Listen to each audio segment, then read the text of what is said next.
ನಮಸ್ಕಾರ. ತಮ್ಮ ಹೆಸರು? ಸಿದ್ದಪ್ಪ. ಊರು? CVD ಪಾಳ್ಯ. CVD ಪಾಳ್ಯ ಅಂದರೆ ಅದರ ಒಂದು ದಾಸೇಗೌಡನ ಪಾಳ್ಯ ಅಂತ. ಹೌದಾ? ನೀವಿಲ್ಲಿ ಹುಣಸೆನ ಬಡಿತೀರಾ, ಅದನ್ನು ಮಾರಾಟ ಮಾಡಿ ಚೇಣಿ ಮಾಡ್ತೀರಾ ಅಂತೆಲ್ಲ ಕೇಳ್ಪಟ್ವಿ. ಎಷ್ಟು ವರ್ಷದಿಂದ ಈ ವೃತ್ತಿ ಮಾಡ್ಕೊಂಡು ಬಂದಿದ್ದೀರಾ? 40 ವರ್ಷ. ಎಷ್ಟು ಜನ ನಿಮ್ಮ ಹತ್ರ ಕೆಲಸ ಮಾಡ್ತಾರೆ? 10 ಜನದಿಂದ 25 ಜನ ತನಕ ಇರ್ತಾರೆ. 50 ಜನ.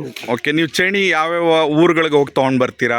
ಸುತ್ತಹಳ್ಳಿ, ಫಾರೆಸ್ಟ್, ತುಮಕೂರು ತಾಲೂಕಲ್ಲಿ, ಕೋಲಾರ, ರಾಮನಗರ. ಇಲ್ಲ ನಮ್ಮ ತುಮಕೂರು ಜಿಲ್ಲೆ.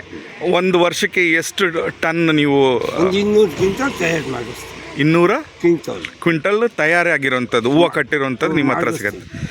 ಇವತ್ತಿನ ದಿವಸ ಏನಿದೆ ಮಾರ್ಕೆಟ್ ಬೆಲೆ? ಮಾರ್ಕೆಟು 50 ರೂಪಾಯಿಂದ 250 ರೂಪಾಯಿ ತನಕ ಇದೆ. ಇದು ಬೀಜ ನೀವು ಏನು ರೇಟಿಗೆ ಮಾರಾಟ ಮಾಡ್ತೀರಾ? 20 ರೂಪಾಯಿಂದ 30 ರೂಪಾಯಿ ತನಕ. ಸಿಪ್ಪೆ 7 ರೂಪಾಯಿ ಕೆಜಿಗೆ ಹೋಗುತ್ತೆ. 7 ರೂಪಾಯಿ ಕೆಜಿಗೆ ಹೋಗುತ್ತೆ. ಯಾವುದು ವೇಸ್ಟ್ ಇಲ್ಲ ಈಗ ನಿಮ್ಗೆ ಹುಣಸೆಯಲ್ಲಿ, ಅಲ್ವಾ? ಸೊ ಈಗ ಇದಲ್ಲದೆ ನೀವು ವೃತ್ತಿ ಬೇರೆ ಇನ್ನೇನೇನು ಮಾಡ್ತೀರಾ? ಕೊಬ್ಬರಿ, ಕಾಯಿ ಕೊಬ್ಬರಿ ಎಲ್ಲ ಮಾಡ್ತಿದ್ದೀರಾ. ಒಟ್ಟು ನಿಮ್ಮ ಮನೇಲಿ ಎಷ್ಟು ಜನ ಕುಟುಂಬದಲ್ಲಿದ್ದಾರೆ? 6 ಜನ. ಮಗ ಏನು ಮಾಡ್ಕೊಂಡಿದ್ದಾರೆ? ಓಕೆ, 6 ಜನದ ಪೈಕಿ ಇನ್ನು ಮಕ್ಕಳು ಎಷ್ಟು ಜನ? 3 ಜನ. ಒಬ್ಬರು ಅಮೇರಿಕಾಲಿದ್ದಾರೆ, ಇನ್ನು ಇಬ್ಬರು ಮದುವೆ ಮಾಡ್ಕೊಳ್ತಿದ್ದೀವಿ. ಇಬ್ಬರು ಹೆಣ್ಮಕ್ಳು, ಒಬ್ಬ ಗಂಡು ಮಗ. Okay okay, ಮಧ್ಯದವನು.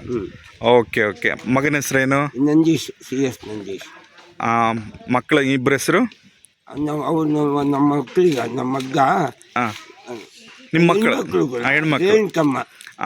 ಇನ್ನೊಂದು ಮಂಗಮ್ಮ. ನಿಮ್ಮ ಧರ್ಮಪತ್ನಿ ಹೆಸರು? ಗಂಗಮ್ಮ. ಓಕೆ, ಏನು ಓದ್ಕೊಂಡಿದ್ದೀರಾ ತಾವು? ಎಜುಕೇಶನ್ ಏನಿಲ್ಲ. ಓಕೆ, ನಿಮ್ಮ ಮೊಬೈಲ್ ನಂಬರ್ ಹೇಳ್ತೀರಾ? 96 32 11 36 34. ತುಂಬ ಸಂತೋಷ, ಧನ್ಯವಾದಗಳು.